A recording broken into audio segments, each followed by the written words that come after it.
How does the Solera system give every glass of sherry centuries of history?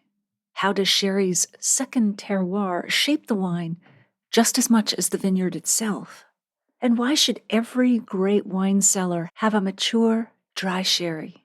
In today's episode, you'll hear the stories and tips that answer those questions in our chat with Ben Howkins, who has just published a new book on sherry.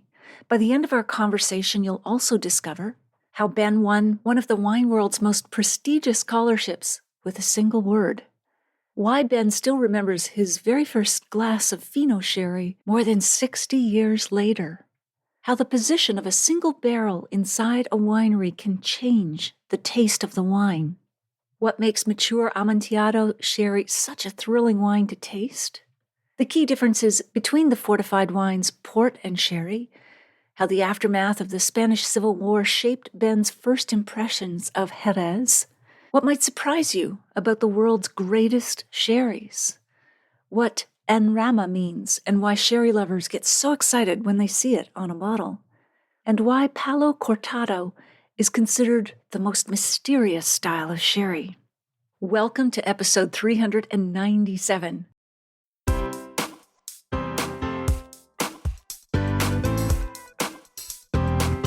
Do you have a thirst to learn about wine? Do you love stories about wonderfully obsessive people, hauntingly beautiful places, and amusingly awkward social situations? Well, that's the blend here on the Unreserved Wine Talk podcast. I'm your host, Natalie McLean, and each week I share with you unfiltered conversations with celebrities in the wine world, as well as confessions from my own tipsy journey as I write my third book on this subject. I'm so glad you're here. Now pass me that bottle, please, and let's get started. So what's new in the drinks world? Well, this week in Fur, Feathers, and Fermentation, a New Zealand winery has a flock of miniature baby doll sheep to manage weed growth beneath its Marlborough Vineyard rows, relying on the animals' short stature to keep the grass trimmed without the risk of having them reach up to eat the ripening grapes. I've seen these sheep in Niagara, and they are adorable, might even say adorkable. They look like little clouds with peg legs. They're so cute. Speaking of Niagara, there's a proposed Niagara Region Wine Country Shuttle project, which would make wine touring easier for visitors and for staff who commute from the Big Smoke, while sparing everyone the phrase designated driver at 10:15 in the morning. I truly hope this happens. And for your weird but wonderful scientific fact, the reason a glass of vermouth or sambuca turns cloudy when you add water or ice isn't a flaw. It's a phenomenon called louching, not what you think, by the way. Anise oils and other aromatic compounds dissolve cleanly in alcohol, but not in water. So the moment you dilute the drink, those oils separate out into thousands of microscopic droplets suspended in the liquid, scattering light and turning the whole glass milky. It's the exact same physics behind why ouzo, absinthe, and pastis all do that overcast trick. And for your food and drink calendar this week, July 8th is National Chocolate with Almonds Day, my personal favorite, National Freezer Pop Day, National Ice Cream Sundae Day, and National Raspberry Day, and National Blueberry Day. Woohoo! So, very busy today. Almonds aren't true nuts at all. They're seeds tucked inside a fruit called a drupe, which is fruit with a hard pit or stone in the center that holds a single seed surrounded by a fleshy outer layer. Peaches, cherries, plums, and olives are also drupes. Raspberries aren't true berries either. The horrors, we're all uncovering it today. They're actually a cluster of tiny fruits called druplets. The small version with the same structure. Both raspberries and blackberries aren't single fruits. Each little bump you see is its own miniature drupe, complete with its own tiny seed. And a whole cluster of these druplets fused together is what you're biting into when you eat a berry. So just to confirm, because I know you're as fanatic about details as I am, a drupe is the whole fruit on something like a cherry. A druplet is one small unit in a fruit that's made of many. Meanwhile, blueberries have been part of life in North America for about 13,000 years. I actually remember going to a blueberry festival with my mother when we drove around Nova Scotia for a month when I was about 10 years old. And I still have a picture with me standing next to Mr. Blueberry, some poor guy with a giant blueberry head who must have been sweltering in that July heat. The freezer pop got its packaging back in the 1960s, swapping the wooden stick for a plastic sleeve that you squeeze instead of lick. One Sunday origin story credits Chester Platt in Ithaca, New York, with topping vanilla ice cream with cherry syrup and a cherry back in 1892, though Sunday historians argue about it the way wine people argue about terroir. July 9th is National Sugar Cookie Day, and the sugar cookie traces back to German Protestant settlers in Nazareth, Pennsylvania in the mid-1700s, where it was also known as the Nazareth cookie before sugar cookie became the catchier and more delicious name. In its honor, rim a glass of sparkling wine with sugar cookie crumbs instead of plain sugar. July 10th is National Pina Colada Day and World Kebab Day. The pina colada became Puerto Rico's official national drink in 1978. One origin story credits bartender Raymond Marraro at the Caribe Hilton in 1954 with the final recipe after months of trial and error, although at least 2 other San Juan bartenders will tell you otherwise. July 11th is National Mojito Day, World Rum Day, National Blueberry Muffin Day, National Rainier Cherry Day, gosh, that's specific, and Japanese Ramen Day. The mojito's ancestors go back to the 16th century when Sir Francis Drake's crew mixed lime, mint, and cane spirit to fight off scurvy and dysentery long before Hemingway made it famous in Havana. World Rum Day falls on the second Saturday of July every year, and Rainier cherries were bred in 1952 by Harold Fogel at Washington State University, a cross between Bing and Van cherries. Japanese Ramen Day picked this date because the number 7 looks like a ramen spoon and the 11 looks like a pair of chopsticks. So why not try muddling your mojito's mint with unnecessary intensity, like you're settling an old score? I don't know why, but why not? Pour a flight of white, aged in dark rum. July 12th is National Pecan or Pecan Pie Day, National Michelada Day, International Kava Day, and Eat Your Jell-O Day. Pecan pie's roots trace to French settlers in New Orleans, who learned about the pecan, a nut native only to North America, from indigenous communities in that region. The Michelada's name comes from the Mexican Spanish phrase, mi chela helada, meaning my cold beer. Cava gets its own day too, made using the traditional method in Champagne, but in Spain's Penedès region. Jell-O's been part of North American kitchens since the late 1890s. And when I was 6 years old, I used to make Jell-O sandwiches with 2 slices of white bread. My microbiome has never recovered. July 13th is National French Fry Day, National Beef Tallow Day, and National Beans and Franks Day.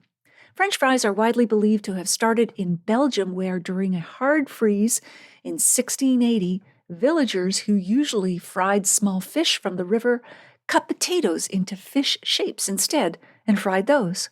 Beef tallow's holiday landed here on purpose since fries were traditionally cooked in rendered beef fat.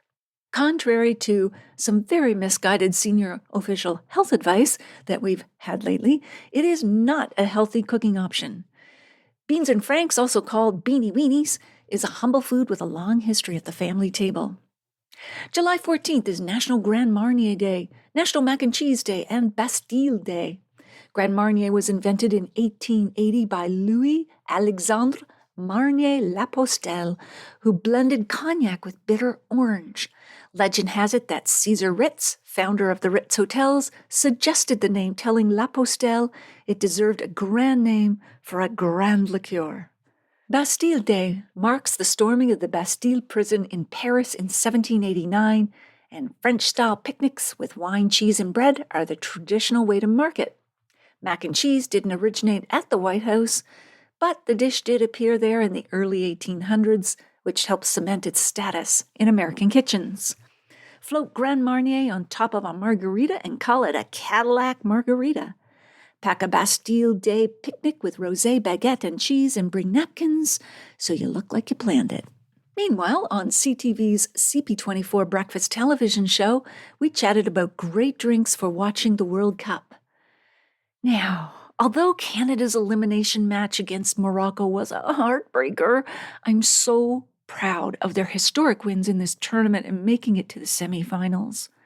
I'm based in Ottawa, but I was in Toronto for this particular TV segment that I'm going to share with you now, and I was walking along Queen Street and seeing people out on the sidewalks, sitting with TV sets and in restaurants, and it felt so European in a way and so festive.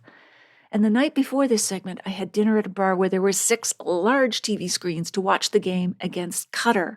And every time Canada scored a goal, and that was 6 times, the whole restaurant roared, and it was electric. It took me back to those euphoric butterfly feelings I had playing soccer when I was 9 years old on an all-boys city league team, as there weren't enough girls interested at the time.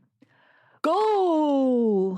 Whew, what a rush. All right, the World Cup brings together 48 nations, and every match is a reason to celebrate, and we're raising a glass for every goal and pairing the world's most iconic drinks with the teams that love them. We're going on a global tasting tour, no passport required. Who better to help us than our favorite drinks expert? Welcome back, Natalie. Great to be back with you. I've been warming up for this segment beside the bench, so let's play ball. These drinks carry as much identity and pride as the teams themselves. Argentina drinks Malbec the way Canadians drink beer at a hockey game. Brazil's caipirinha is practically the national anthem, and Scotland's single malt is a point of national honor. Aye. And Canada, well, we bring it all to the table and leave it all on the pitch. Let's start with Poplar Grove Rosé from the Okanagan Valley in BC. Canada has so much to celebrate in this tournament. Poplar Grove Winery just released their 2025 rosé, and it's an amazing comeback story. The 2024 freeze devastated vineyards across BC, and this rosé just took Best in Category and double gold at the Pacific Rim International Wine Competition. That's not just a comeback, folks. That's a triumphal return after you've been benched with multiple injuries for a year, and then you score a hat trick in your first match back. And before anyone asks, yes, real men do drink pink. Did you notice the color of the Canadian men's soccer team's sneakers? Pink, pure pink, neon pink. The Poplar Grove Rosé is a premium dry rosé. It has these lovely wild strawberry and pink grapefruit and watermelon aromas with a squeeze of citrus zest on the finish. It's crisp and elegant and the kind of wine that makes a sunny patio feel like a stadium celebration. Wouldn't this be amazing with fresh seafood or a simple summer salad? Next up, Poland gave the world Chopin, the composer, and the vodka. The maestro wrote the etudes. The vodka makes you feel like you're playing one with your taste buds. The vodka makes you feel like it's playing one on your taste buds. Chopin Vodka was founded in 1993, creating the world's first super premium vodka. What makes Chopin extraordinary is that it's Poland's last family-owned vodka brand. Their estate covers 17 acres near a small hamlet in eastern Poland, and every ingredient is grown within 20 miles. The water comes straight from an artesian spring beneath their own grounds, and 3 kilograms of potatoes go into every single bottle. You gotta respect the heights a potato can scale with the right coaching. Potato vodka has a reputation for being heavy, but Chopin rewrites that story, that melody, entirely. It's creamy and full-bodied, with delicate notes of green apple and a whisper of vanilla on the finish. It's smooth enough to sip neat and complex enough to make you stop and think. It's the vodka equivalent of the calm midfielder who sees the whole pitch while the rest of us are still looking for the TV remote.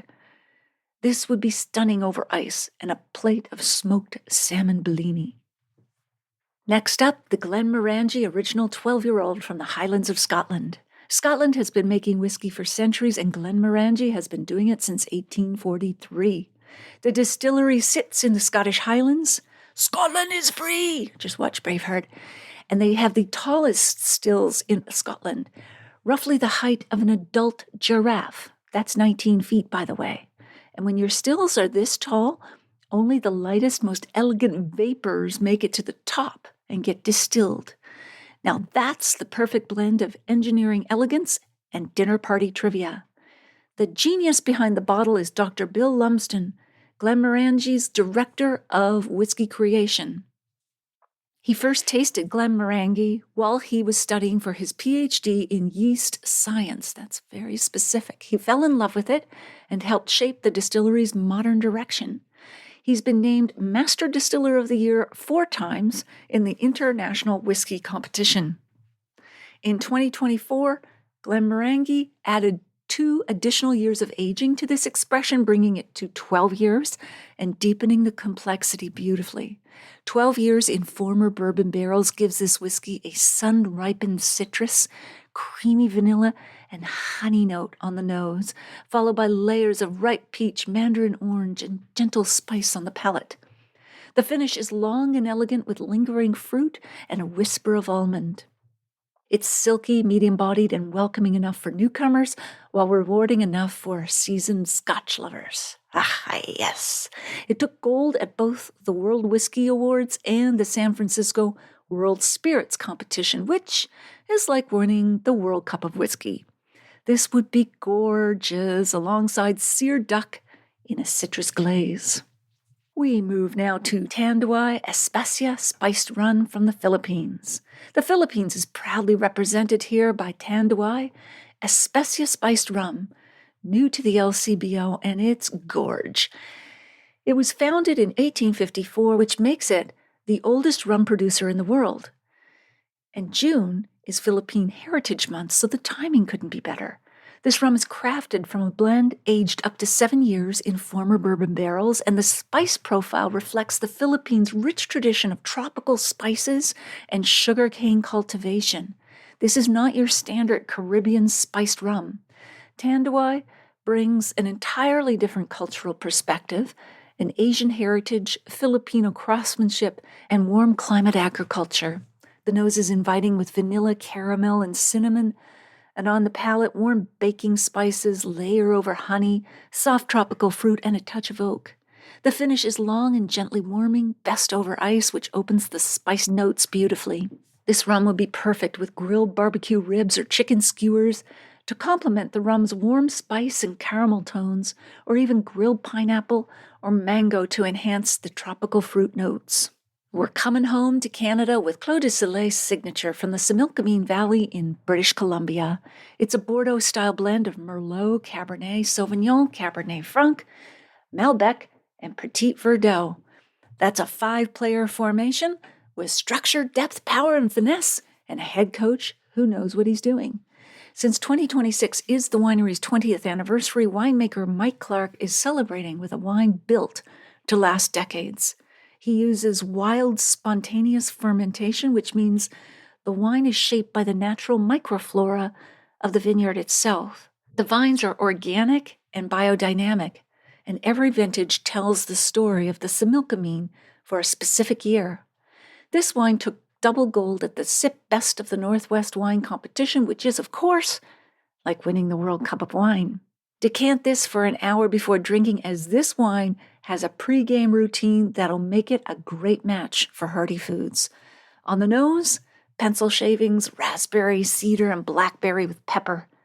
The palate is lush and structured with soft tannins carrying layers of ripe raspberry, blackberry, pomegranate, fig, and baking spice. The finish is long, mineral, and gorgeous with whetstones and graphite pulling it all together. This wine is built for a long table, a long conversation, and a match that goes into extra time. It would be stunning with herb-crusted rack of lamb. All right, and my final word of wisdom, here's to the home teams, the home bars, and the bottles that remind us that national pride does indeed have a flavor. On Instagram, you can find me at Natalie McLean Wine. Come for the drinks, stay for the extra time. Back to today's episode. 2 of you will win a copy of Ben's wonderful new book, Sherry. If you'd like to win, please email me and let me know you'd like to win. It doesn't matter where you live. I'll choose 2 winners randomly from those who contact me at natalie@nataliemclean.com. Keep them for yourself or give them as gifts.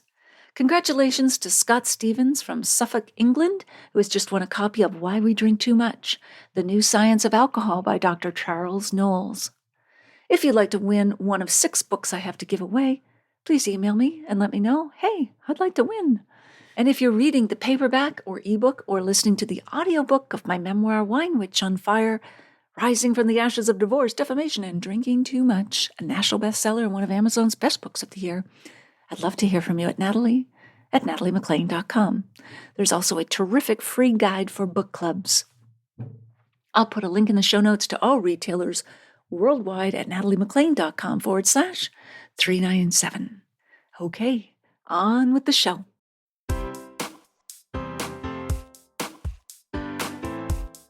Ben Howkins is the UK's leading writer and expert on both port and sherry. In 1963, he became the youngest recipient of the prestigious Vintner Scholarship, an experience that took him across Europe to visit its vineyards and helped shape his lifelong passion for wine education, particularly as it relates to sherry and port. He's a prolific author and has written extensively for consumer and trade publications. His books include Rich, Rare, and Red, Real Men Drink Port, and ladies do too, thankfully, Sherry, and Adventures in the Wine Trade. He is a member of the Vintners Company and has lectured for the Wine and Spirit Education Trust, where he has also served as a trustee, an international judge, and public speaker. He has led vineyard tours across Europe and South America and promoted wine globally, including in the US and China. He is co-founder of the Royal Tokai Wine Company and a key figure in reviving Tokai Azu's global reputation. He joins us now from his home in London. Welcome, Ben. We're so glad you could join us here. Thank you, Natalie. Very happy to be here. Terrific. Now, you are the UK's foremost writer on both port and sherry. We're going to focus a bit more on sherry today. But in fact, your journey into wine started with sherry. You were the youngest person, as I mentioned, ever awarded the very prestigious Vintner Scholarship. And you write that you won the scholarship with a single word. Can you tell us about that situation, that scene? Yes, it does sound rather odd, but remember, this is going back a long time. 1963, a lot happened that year. And I suddenly found myself sitting in the prestigious Vintners Hall of the Vintners Company, and with an array of masters of the company, past and present. And I was sitting there to see if I could get this coveted Vintner Scholarship. Luckily, the master had a son who wanted to go to an American university. I had just had a year at Amherst in Massachusetts. And so we talked about education. Not a word about wine at all. And suddenly, some dear old duffer, probably like me, said, "We better ask you a question about wine. Do you know how the Solera system works in sherry?" It is still a very difficult system, fractional blending, exactly what you said, to explain. So I simply gripped both arms of my chair and said, "Yes, I do." And he was so stunned and surprised. He said, "Okay." And that was it. That was the only question I had to ask about wine. Was yes. No written paper, nothing at all, one interview. It was just magic in those days. That's great. You were only 20 years old. Would you have been able to explain it at that time? I would have stumbled, as I would stumble now. It's unusual in wine terms, what they do, as we'll discover later. But yes, exactly. Sure. So just for those who are not familiar with the Spanish Solera system, I'll just give a quick overview, and then you can jump in and correct me if I get what I get incorrect, wrong. It's a fractional blending system where sherry is aged in stacked rows of barrels, often called butts, B-U-T-T-S. When wine is drawn from the oldest barrels at the bottom for bottling, it's replaced with slightly younger wine from the row above, which in turn is topped up with wine from the row above that, and so on. So it's always the wine is shifting down. No Solera is ever completely emptied, so every bottle of sherry contains a trace of wine from the day the Solera was first started, meaning a bottle can carry the DNA of wines going back 1 or 2 centuries, which is amazing. But Even better, I love in your book on sherry that you mentioned James Bond, the film Diamonds Are Forever. The actor Sean Connery tells M, his handler, that sherry is, quote, that the sherry they're drinking is an unusually fine Solera, 51, I believe. And M retorts that there is no year for sherry. And Bond then explains he meant 1851, the original vintage on which the Solera was based. And I just think that's a gorgeously accurate, quietly pedantic piece of wine knowledge embedded in a major film. Now, you describe as well the Solera system as a miracle of sherry. Can you describe a moment when you tasted a wine and felt the magic of that Solera system at work in the glass? It all changes when you actually go to Jerez or go to Puerto Santa Maria or go to San Lucar, the three towns that make up the Sherry Triangle. And when you go there, you step inside these bodegas and you get this wonderful aroma of floor. And what is floor? Like, maybe tell us a little bit. Floor is a yeast. It's a yeast which settles on the top of young wine. Creates a protective blanket, eh? Absolutely. And that's why Fino and Manzanilla, for instance, are always light. Even though they could be 10, 12 years old, they still retain that very delicate light there. So there is this extraordinary feeling that they don't, unlike Bordeaux, where you get new casks, new butts every vintage. Here, they never change the butts, they never change the casks, it's there. And so you get this wonderful sort of feeling of the classic occasion. I remember tasting in one bodega, the Hidalgo bodega in San Lucar Parameda, and we tasted an Amontillado and a Palo Cortado. And during the Peninsular War, that's going back over 200 years, the bodega producer sent the same sherry to Napoleon's army and the same sherry to Wellington's army. Both sides of the fight. And so, exactly. Now, the Wellington brand has been upgraded to Palo Cortado and the Napoleon to Amontillado. So that just shows how it goes back in history there. So yes, you just get this wonderful feeling that they're like cathedrals, these bodegas. So you get this sense of awe and height and space and air. It's unlike any other wine-producing region. Right, and they call them bodegas, these wineries, but they have the big open windows at the top and the sea air is blowing in. Absolutely, and they're all above ground. It is very hot outside, as we know. You're very close you're on the Mediterranean, on the southern end of Spain, just opposite Africa. And it's very hot there. And so there's lovely airy space there. And you go down and then the capitas will dip his Venencia, this sort of cup, through the floor, bring out the wine there. And there's something very magical about drinking sherry from the bodega. More so, I think, than drinking wine from other wineries around the world. That sense of history. And you write that within each Solera system, that sort of organization of barrels, stacked barrels, the positioning of each barrel, whether by the window or an archway or against a wall, can alter the wine's character over time. So maybe give us an example of that. You tasted one, say, that was by an archway and one that wasn't, or something like that. Well, these things sound awfully silly when we're talking. I'm in my office, there you are, and listeners are at home, hopefully having a sip of sherry or something. But you do get this very strong feeling of history when you're there, and you can't take it away. And so it's just magical, I think. But the wind, definitely, you get the two winds. You get the Poniente wind coming from the Atlantic, a sort of dry wind, and you get the Levante coming from Africa. And so where it hits the bodega, the one coming, you remember, you've got the Atlantic on one side, Mediterranean on the other. So where the wind does actually hit the cathedral, it does, and I have absolutely tasted the row about 50 butts.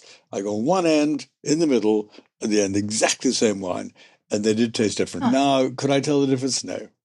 But then I could. That's the magic of any tasting, any winery, isn't it? Of actually just being able to really taste the differences then and there. Where you're standing, it really is a sensory that implants itself so deeply. inside yourself. Now, you described tasting at bodega or winery, tradition, wines 40, 50, 100 years old, and your notes say thoroughbred, what length, winner's enclosure, ethereal, ring of powerful electricity, extraordinary. I love those tasting notes. You can really feel your enthusiasm as opposed to like 16 fruit types. I know. I've been through all that, and I'm glad you enjoyed that. It just came from my heart, talking Yeah. about these particular sherries. And I was in Jerez like 2 weeks ago. I was asking a friend of mine down there, tell me more about it. And he said, really, it's the reduction that one's tasting. It's not the acidity, because the Palomino grape doesn't have much acidity. It's very light, soft grape. Okay. But it's a reduction, as over years in the various butts, that what evaporates is the water. And so the water evaporates over the years, over 10, 20, or whatever it is years. And so gradually, what's left, the sort of alcohol, becomes more reductive. And so you're tasting that reduction there, and it gets you in the back of your throat. And so it's totally unlike the two leading brands, Bristol Cream or Tio Pepe. When you taste these wonderful Palcotados or also Amontillado, that's what you get. And to me, it was just like Frankel or any major wonderful horse just striding out and just getting his nose over the finishing line. And that's how I then developed this completely unconsciously as this tasting it at that moment. Now, reduction, sometimes we think of it as a fault, reduced, like sometimes people think of it as swampy or something. But in this instance, with sherry, it's a feature, a benefit. So how would It's entirely positive.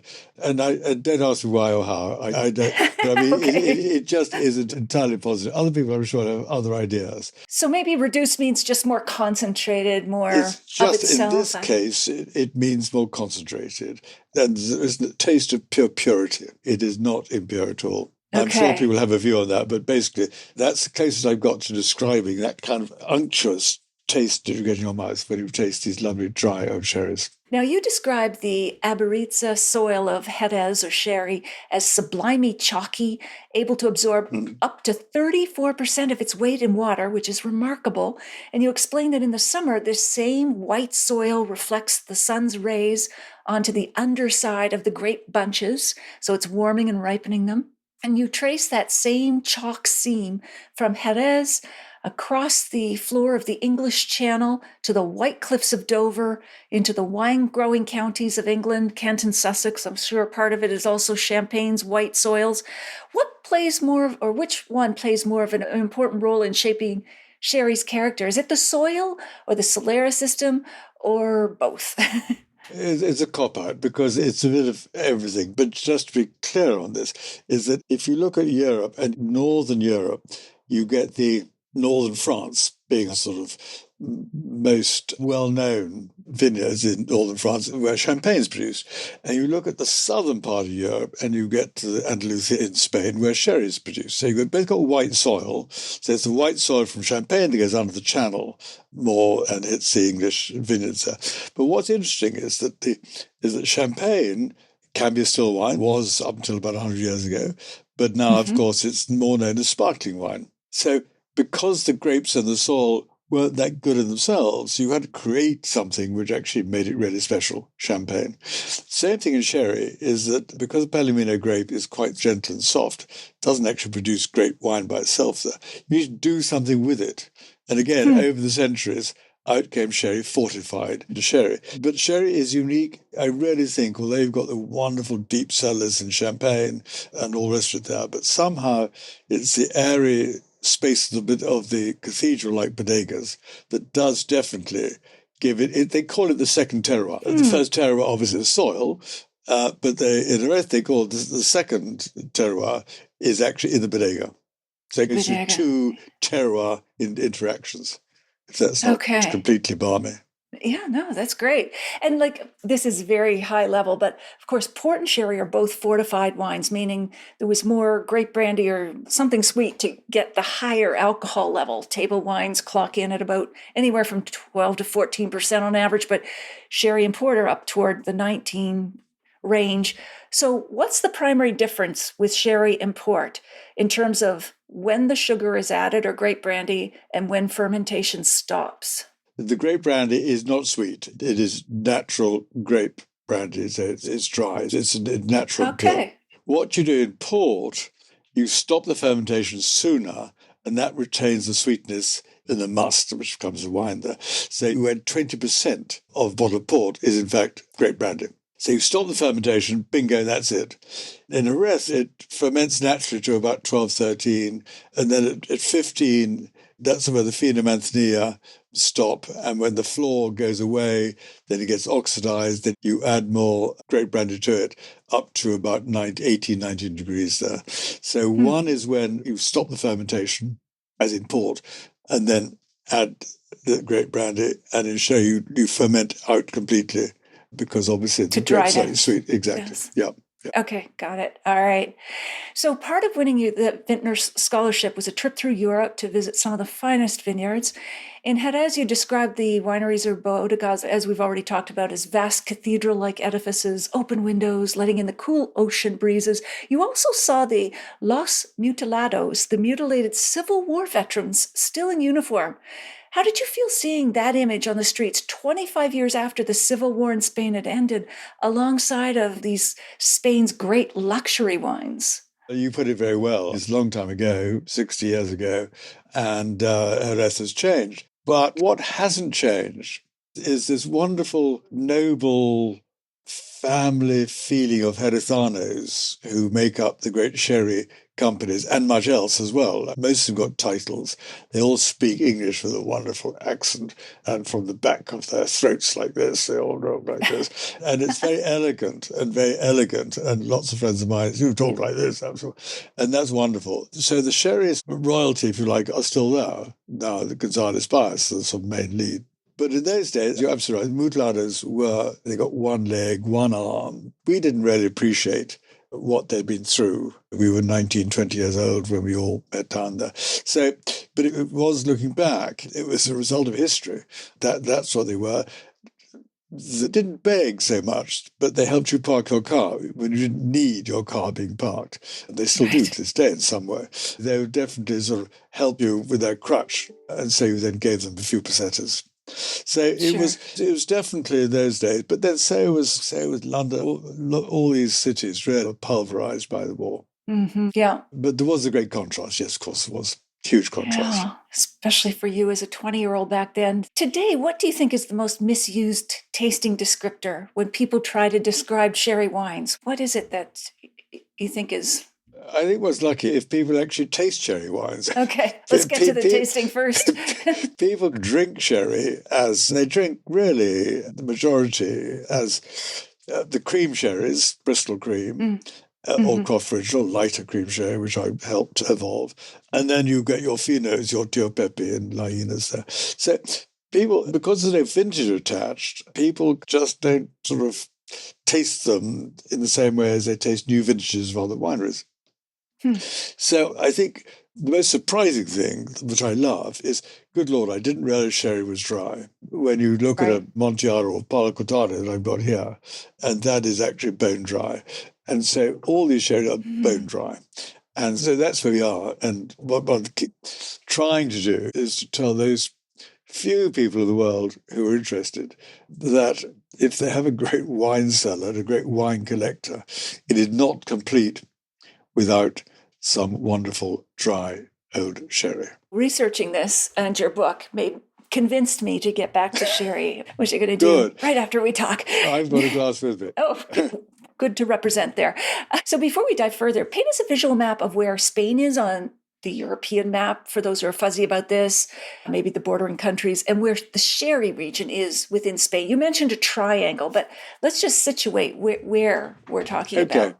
Okay. Tomorrow I'm driving down through France and staying with some friends north of the Pyrenees. So if you can picture France and the Pyrenees, and then you've got this sort of square peninsula, the Iberian Peninsula, and that is Spain. And then Portugal occupies sort of 1/10 of the size, or 6 of the size, on the, I always get east and west muddled up, on the western side there. So that's where Spain is. Madrid's in the middle. Unusual for a capital city. It's not by the sea on a river, it's actually right in the middle of Spain. Andalusia is the most southerly province. Andalusia is where the Sherry Triangle is, which is called a Sherry Triangle because it's legally where sherry can come from. You've got Jerez to the north, within about 10 miles, 15 miles, and then Sanlúcar, Barrameda on the coast, wonderful fish restaurants there, and then Puerto Santa Maria also on the coast. So that's where the triangle is there, up from Gibraltar, and you're just inland from the Atlantic. Okay. And for those who are listening, we keep saying Jerez, or like it's Jerez, Jerez.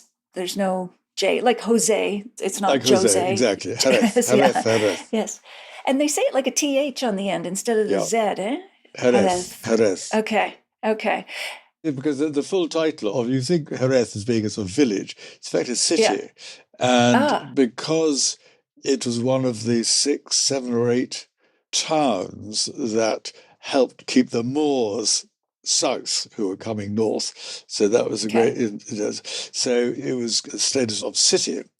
And de la Frontera, Jerez of the frontier. And there are various other hilltop towns, or other hilltop towns, who also have de la Frontera after their name there. So there's a wonderfully attractive part of the world. You must go there. Yeah. Have you been there? Oh, yes. No, I haven't. It's on my top of my list. Please. Yes. Okay, that's a date. Okay. That's a date. Okay. I'll meet you there. And so how large is the sherry region compared to, say, Rioja? And production-wise, too, what does it? Rioja in the north is about 10 times bigger than Jerez in the south. And this is the sort of story of sherry, is that until the 1960s, the hectares, I'm just saying hectares if I may, was about 7,000 hectares, just under 20,000 acres. Okay. And then, due to this extraordinary man, who we might talk about later, sherry volumes grew, and he planted a further 15,000 hectares. That's another 40,000 acres, which have now all been scrubbed up. And we're now back to 7,000 hectares. So that's where we are. So relatively small amount, but it's a very fertile piece of land. And so now a lot of the farmers were able, once they saw that there's no money in sherry, pulled up all the vines and planted crops. And they can actually get 2 tomato crops, 2 cabbage crops a year. Oh, okay. So it's quite profitable for them. They can get more out of tomato crops than they can by selling wine? Yeah. Once a year? Absolutely. Okay. Yeah. All right. I'm afraid they can. We're going to talk about the price of sherry in a bit, but so let's just do a quick overview of the 6 styles of sherry for those who are not familiar. As you said, all made from the Palomino grape in southern Spain, ranging from bone dry to intensely sweet. The lightest and driest are Manzanilla from Sanlúcar de Barrameda that you mentioned, with its distinctive salty sea breeze character, and Fino from Jerez. Moving up in richness and oxidative character are Amontillado, which is nutty and amber colored, and the rare and mysterious Palo Cortado, which combines the crispness of Amontillado with the fuller body of an Oloroso. Oloroso itself, which is dark and fragrant and robustly dry, though often blended with sweet wines to make a cream sherry. And then at the sweet end, sits Pedro Ximénez. Oh, I can never get this. Ximénezes? Pedro Jimenez. Pedro Jimenez. PX, as the cool kids say. Much easier. Jimenez. Made from sun-dried grapes, which you described as a celestial treacle. I love that. Intensely dark, viscous, raisiny wine that is as close to liquid dessert as wine gets. So let's start with the lightest style, the Finos. You arrived in Jerez on August 14th, 1963, within minutes of meeting the owners of the winery. I think it was Innocente. You were handed a glass of their Fino, and you write that it's still your yardstick for Finos today. What was it about that wine that transfixed itself in your memory? It sounds silly, but I can still remember that moment. It was the Innocente. And the great thing is Valespino, although they've been bought up under a different ownership now, is they've still kept the label, they've still kept the brand name. And there's something when you haven't really been at home in England, we drank South African sherries, or we drank a sweet sherry at home. And it just was kind of that. It was just what everybody offered and what everybody asked for. So I'd never tasted anything quite so different and so refreshing. And I find now I'm not involved financially at all in any sherry company, but I just have more pleasure now in just enjoying a glass of Fino or Manzanilla instead of white wine. I just find there's slightly more to it. Okay, slightly more alcohol, 15%, as opposed to 13, 14 sometimes, so marginal drink less. And I just find that it just suits my palate. And so it just stuck in my mind and memory, this wonderful thing called Fino. Little that I know then that I would get involved in a bigger way and then write a book about it, for goodness sake, 60 years later. You never know where that first taste is going to take you. Yeah, absolutely. Now, you write that the flor, which we've mentioned, is a naturally occurring film of yeast that spontaneously develops over the surface of sherry in the barrel, forms a protective layer, and gives Fino and Manzanilla their distinctive character. Describe the aromas of flors that waft into your nose when you're entering the bodega. What does that tell you about the wine's character? That was a very good question, and which means that I'm not trying to answer it. As they say in the army, very good question. I'm glad you asked that. What do you think? But you're back to your exam tricks. So there's something bready, yes, but nothing that I can find in normal explanation terms describes it. In a way, I've been thinking about it. It's rather like walking into a cathedral and just getting a sense of kind of, I don't know, respect. And awe. But there's more to that because obviously there's a sensory smell. thing there. So it's rather like walking in and seeing everything being clear, you're going through some kind of fog. And that fog is actually an attractive fog. And it gets you. And that, of course, is why you get this Enrama craze now going on. Rama? Enrama. What is that? This has just been the last 20 years. What they've been doing, and I'll try and be brief about this, but what they've been doing with the Fino Manzanilla, they really had to filter it and almost to keep it stable for a long time on the shelves in far-flung parts of the world there. So it was almost becoming anodyne, the taste of Fino Manzanilla. And so in England, it's González Bias, I think, and they said, this is ridiculous. We know what people are buying as Fino or Manzanilla is not what you actually get in your cask, in your butt, in the bodega. So rather than fly out to Jerez, which would take, they calculate about 50 jumbo jets, they said, look, let's just twice a year, when the flor is at its thickest and strongest kind of influence, let's bottle this wine without filtration, without stabilization. And that therefore traps more of the flor taste in the bottle. Okay. So now a lot of bodegas do Enrama anyway, in that they don't sanitize the product. But in Fino Manzanilla, if you see Enrama on the bottle, buy it.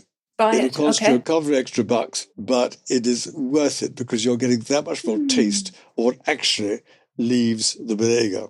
Right. So Enrama, it's a difficult word to translate. It means raw, basically. It's a branch, Enrama. It's a branch. I don't quite know why it's called Enrama, but it is Enrama. And so they realized they're losing what they had in terms of that wonderful taste because it wasn't there in the bottle, wherever you were drinking it. Mm-hmm. So it's Enrama. Okay, well, I'll look for that. It's almost like the flor has, I don't know, maybe it's just imparting more of that umami character of savoriness and deliciousness in addition to distinctive aromas. But now I'm really intrigued. Yeah. Good. Okay. Now you describe Manzanilla as having a whiff of a sea breeze and sophisticated white wines with a nautical attitude. Love that. You explain that the proximity of the sea affects the bodega character. Of course, And then you describe the Amontillado as the most satisfying thoroughbred of a wine and say that it is ideal when the nights get longer. What's the difference in both taste and appearance between a true aged Amontillado and the younger medium sherries that are often labeled Amontillados? You get into a bit of Harrisano kind of rules and regulations here. But if it's a true Amontillado, it'll say Amontillado on the label. And if it has got a slightly sweetened aspect, more of a muscatel in it to sweeten it up, then it'll be called medium, which is an official term from the Consejo Regulador, and it's still it's something like 20% of output is medium. So if you're looking for the real thing, don't buy medium.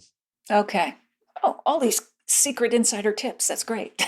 If you're looking for something we don't worry about too much, you just want something that's sweet, then buy medium. It'll also be slightly cheaper. Okay. And then you write that the Palo Cortado is the mystery sherry born of divine intervention and sheer blending genius, and that only about 1% of all grapes pressed for sherry ever evolved to this style. You enjoyed a glass recently with your former boss at Croft Winery, where you both bottled it in the late 1970s, and you describe it as deliciously quirky and note that it was still totally bone dry over 40 years later. What does this category smell and taste like? And I can bring you right up to date on that. I did have a glass of Palo Cortado with my ex-Croft boss. I also had a glass with another friend of mine, Hugh Johnson, the wine writer. Yes, Wine Atlas. Wine Atlas, a friend of mine, yesterday for lunch. We had a glass of Palo Cortado each. I had two, I think. But it's, without taking words out of Hugh's mouth, it's really the only sherry that he drinks regularly. Huh. Now, I'm saying that because that means that Hugh's tasted so many different wines all over the world, has a view on things. But also, Palo Cortado is quite difficult to explain. Why get involved in these wines that are difficult to explain? I just don't know. Because it's more work and the effort's worth it. It just is with port or Tokai or sherry. So none of them are straightforward wines. It's so annoying. But there we are. So they really don't know the genuine Palo Cortado. If the Capitaz is going down a row of, I don't know, 20, 30 casks and taste each one regularly. And one cask will, for some reason, just have not taken off in one direction or another. Could I tell the difference sitting now here talking to you? No, no way. Could I tell the difference in the bodega? Yes, I probably could. And so you get this kind of, it's more dimensional than an Amontillado. It's got another kind of dimension in it which gives it more body in a way, and yet more elegant. I would say it's unique. Nothing's unique. What I would say is that if you want to give somebody a sherry, a bottle of sherry, or a fine wine, which these wines are, then give them a bottle of Palo Cortado. It's like choosing the brand of champagne which you know that is going to import the right kind of brand feelings towards that person. A, you've given them, B, you've got to. I won't get any brands of champagne. We all know brands of champagne. And some are what you might call excessive. Some are not quite got that. Some are middling, and some are just really those ones you want to aspire to. Right. And Palo Cortado, in terms of one of the 6 blends that we've been talking about, say it's not a brand as such, but it's a blend. Palo Cortado would occupy the same position as prestige champagnes. As your prestige champagne. Yeah. And is it, I would just expect it's more expensive. Is it like double the price of, say, a Fino or no? No. It's not more expensive. Okay. It's mainly because the demand will become more expensive. It has become more expensive over the last 5-10 years, but not noticeably. We will get to price then.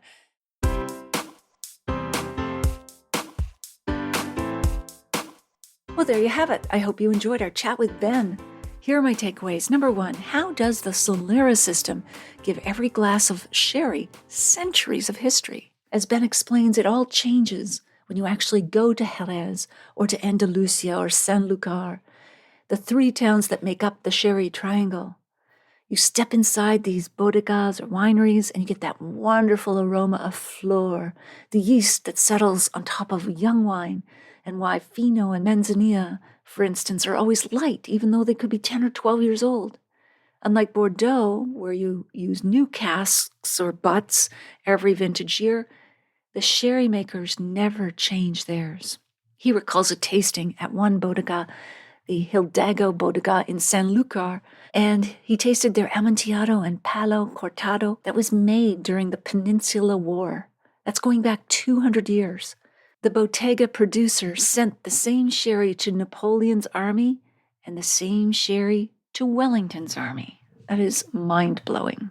Number 2, how does sherry's second terroir shape the wine just as much as the vineyard itself?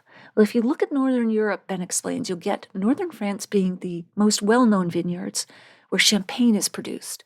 And the southern part of Europe, you get Andalusia in Spain, where sherry is produced. They've both got this incredibly white soil, and it goes under the channel into the English vineyards. That's where you get the White Cliffs of Dover.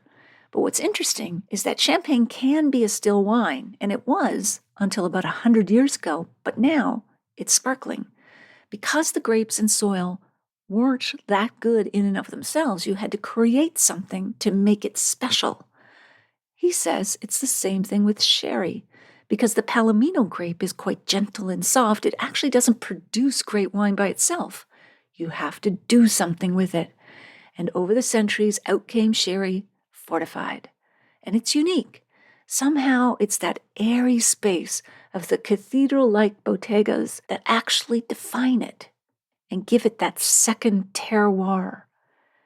The first terroir is obviously the soil, but that second terroir is actually in the winery itself. And number 3, why should every great wine cellar have mature dry sherry? People drink sherry, Ben says, as the cream sherries, and then you get your Finos, your Diopepes, and your Manzanillas. Because they are vintage attached, people don't taste them in the same way as they do new vintages. He thinks that the surprising thing is he didn't realize, or many people don't, at first, that sherry is dry. It does come in that style. Of course, there's the cream that's sweet. But when you look at and taste Amontillado or Palo Cortado, they're both actually bone dry. That's why Ben believes that no great wine cellar or collector is complete unless you have dry, mature sherry. If you missed episode 162, go back and have a listen. I chat about sherry, Rioja, Cava, and other Spanish wine gems with Lawrence Francis, and I'll share a short clip with you now to whet your appetite. Sherry is one of the most complex wines out there.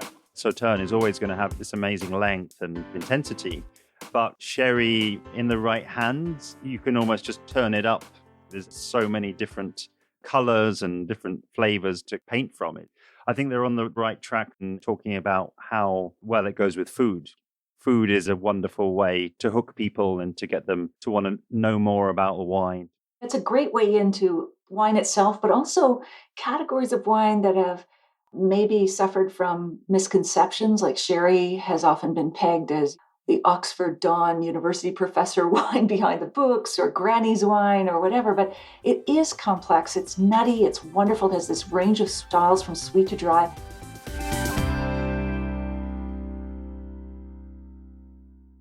You won't want to miss next week when we continue our chat with Ben. To give you a taste of future guests, we'll have John Baker with the intriguing backstory of Stalin's secret wine cellar, now worth millions of dollars, Millie Milliken on artisanal tequila, Nick Fogg on the wines of Japan, Dr. Dave Nutt on wine and health, global bartending champion Caitlin Stewart on fresh new cocktails, humorist Maurice Chevrier on how to sound wine smart, Kara Newman on 40 cocktails to close out any evening, Liz Gabet on rosé, Christiane Restauret on whiskey, and Marisol de la Fuente on the wines of Argentina. Do you have a question for any of our guests? Please let me know. Do you know someone who'd be interested in learning more about sherry? Please let them know about this podcast. Email or text them now while you're thinking about it. It's really easy to find the Unreserved Wine Talk podcast. Just tell them to search for that title or my name, Natalie McLean Wine, on YouTube, Apple Podcasts, Spotify, their favorite podcast app, or they can listen to the show on my website at nataliemclean.com/podcast. podcast. Email me if you have a sip tip question or if you'd like to win one of 6 drinks books I have to give away. And yes, those future guests will also be giving away books, so you can get the jump now if you want. I'd love to hear your thoughts on this episode, or if you've read my book or listening to it, email me at natalie@nataliemaclean.com. In the show notes, you'll also find a link to take a free online food and wine pairing class with me called The 5 Wine and Food Pairing Mistakes That Can Ruin Your Dinner and How to Fix Them Forever at nataliemaclean.com/class. And that's all in the show notes at nataliemaclean.com/397. Thank you for taking the time to join me here. I hope something great is in your glass this week, perhaps a sherry that pairs beautifully with salted almonds.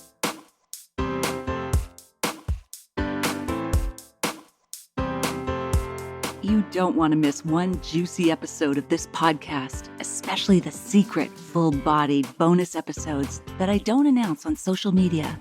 So subscribe for free now at nataliemaclean.com/subscribe. Meet me here next week. Cheers.